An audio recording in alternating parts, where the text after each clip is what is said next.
Alexander Madison, and even their other backup running back, C.J. Ham, is questionable for the game. So the Vikings are missing some key players. On the flip side, New Orleans has some question marks at the wide receiver position. Today, the Saints placed Traquan Smith on injured reserve. Michael Thomas already on injured reserve. So now the Saints have Michael Thomas and Traquan Smith on injured reserve. They're going to need one of their young wide receivers, albeit little Jordan Humphrey or Jawan Johnson, to step up and make some big plays on Christmas Day against the Minnesota Vikings, as New Orleans is shorthanded at wide receiver right now. Yeah, it's a really good point, Adam. And Key, speaking of those young receivers, do you have confidence in Drew Brees, knowing what we saw last week? He looked, it could have still been the injury, but he did not look like the Drew Brees that you want to see right now. No, he didn't. Less than 50% throwing the football. He didn't look the same at all. But you got to have confidence in the young receivers. But Drew Brees has got to get them on the same page. There's no Laquan Smith there. There's no Michael Thomas. That's key to them. But there's Alvin Kamara. And when you think about it,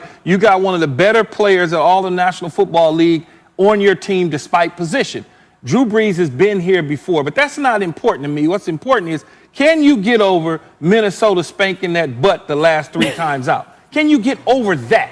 They've had their number 3 straight times. Can somehow Sean Payton and that cast of characters in New Orleans figure out how to finally beat the Minnesota Vikings? Yeah, sometimes seeing is believing. And then sometimes the most real things in the world are the things we can't see. I know the Saints are really good, right? Like, they're a team in the NFL that I'm like, I know what they are. But then there is a great variable of unknown. I have been seeing Drew Brees and Michael Thomas play together since September. I mean, this team is 10-4, and they've played 2 games together. Like, so that's, for me, it's like, I understand that this is a championship caliber football team, but there's that unknown that I just can't see. I haven't seen it this year. Drew's going to be a lot better from last week to this week. If you watched the Chicago-Minnesota game, Chicago ate them up in the play-action game. And something that this offense does really well and needs to do this weekend to help those receivers maybe get some of those chunk throws, to help them get themselves open, to create that void and pass concept, is for that play-action pass to be dominant against Minnesota. Minnesota's got nobody playing on defense right now. So this is a great game for Drew to get his second week back, for that play-action pass to be a huge part of their game, some of those young receivers to get some chunk passes, and then kind of force themselves or get right headed into the playoffs. Man, I don't know if you've been writing poetry or songs or whatever, but you trying to be like a little wordsmith today. I don't know what's popping. I mean, he's doing it on purpose, Marcus. But it's movie quotes. This is the new day. It's called Christmas movies, bro. Okay, listen. Listen, the bottom line is, I want to go back to something Keith said, Alvin Kamara, right? That's the most important piece to this puzzle. That's the quickest way for Drew Brees to get comfortable. That's the quickest way for the Saints to have a guy to generate his own offense by just getting him the ball in either a handoff or a short throw situation, or even in the screen game. He needs to have his imprint put on this game. And for all intents and purposes, we don't think the Vikings are going to beat the Saints. But we didn't think the Eagles would beat the Saints either. So we are in a situation right now where Drew is trying to get comfortable after being off with the injury. Alvin Kamara, production has tailed off a little bit from the beginning of the season, and I expect Sean Payton to feature him with all of the guys that we just mentioned not being a part of this game. By the way, very important note, I am told that we are counting the amount of Christmas quotes coming out of Dan Orlovsky. We will check in on that count toward the end of the show. Let's get to the NFC West, guys. An enormous showdown between the Rams and the Seahawks coming your way.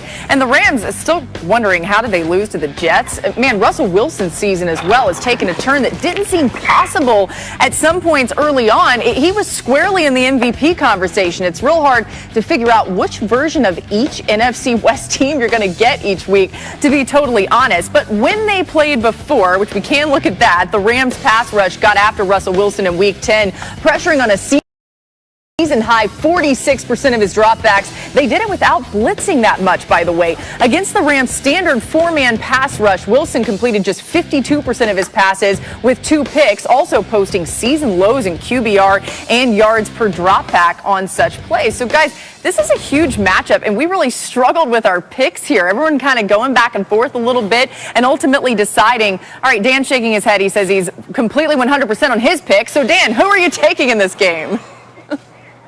I'm going to take the Rams. I'm going to take the Rams 37-27. I think Jared Goff bounces back. I think he values the football. I'm going to take the Rams to win this football game.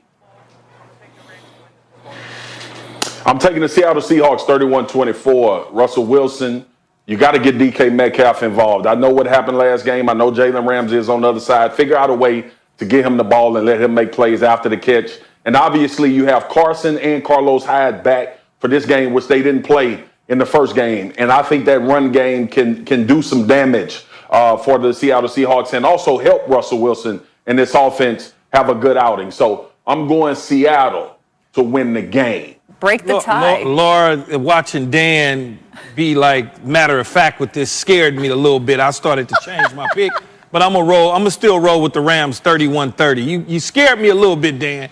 You're real close there, though, kid. I mean, only 1 point. You think it's going to be really close. I should give you confidence. It didn't work that way, Dan. Go ahead, Key. Yeah, Dan, as Laura said, it doesn't work that way. Me getting confidence from you, that'll never happen. I'm not even worried about that. Go ahead, Dan. Here we go. We want to keep track. We want to keep track. I'm going to put myself out there right now. I don't think Seattle's that good. I don't think Seattle's that good. I know they got 10 wins. They got 2 wins over teams that have a plus 500 record. You know, if you watch this football team and the way that teams are starting to play them, it's like, we're not going to give you the big play. And if I could give you one word that this team needs to get better at to win this game, precision. On offense, they don't play with precision right now. Teams are starting to put two defenders, a safety and a corner over to DK Metcalf. They're playing zone defense of the big play, and sometimes Russ looks the wrong way versus the coverage. Or, you know, his eyes are in the wrong way to move a defender, or receivers' depth isn't right on their route, or, you know, sometimes receivers have to help their other receivers get open. You know, like if you got an outside release on a corner to widen the hole, you got to do that. And sometimes they slip inside. So I don't think Seattle's that good of a football team. I think the Rams are better. And if they both play the way they're capable of, the Rams will win this football game in control. Oh, so you want to show your behind today because Mina Kimes not on. That's what I thought, Marcus. That is real. That's a fraud move. Because if she was on the show, you wouldn't be saying that. That's blasphemous when Mina Kimes is on this show. I'll text Mina right now. Mina knows how I feel. I don't think they're that good. It's whatever. Let me finish my thought. It's whatever. It's whatever. You just didn't say it when she was here. That's all I'm saying. We didn't talk about the Seahawks. I trust Russell Wilson. That's what it boils down to. If you telling me between both of these quarterbacks who's going to get it right, who's going to bounce back and fix it, I'm taking Russell Wilson every day and twice on Sunday against Jared Goff getting it fixed. So when we look at everything that's transpired in Seattle, and then you have a great point. They do have some problems from an offensive standpoint. I trust Pete Carroll. I trust Russell Wilson. And I believe that if they go back and scout themselves in this first matchup, it ain't no way in hell you can give DK Metcalf 4 attempts. No chance, not even close if you're talking about winning big games. So I'm going to go Russell Wilson getting it fixed more than Jared Goff. Hey, don't worry, guys. Mina Kimes is watching the show. By the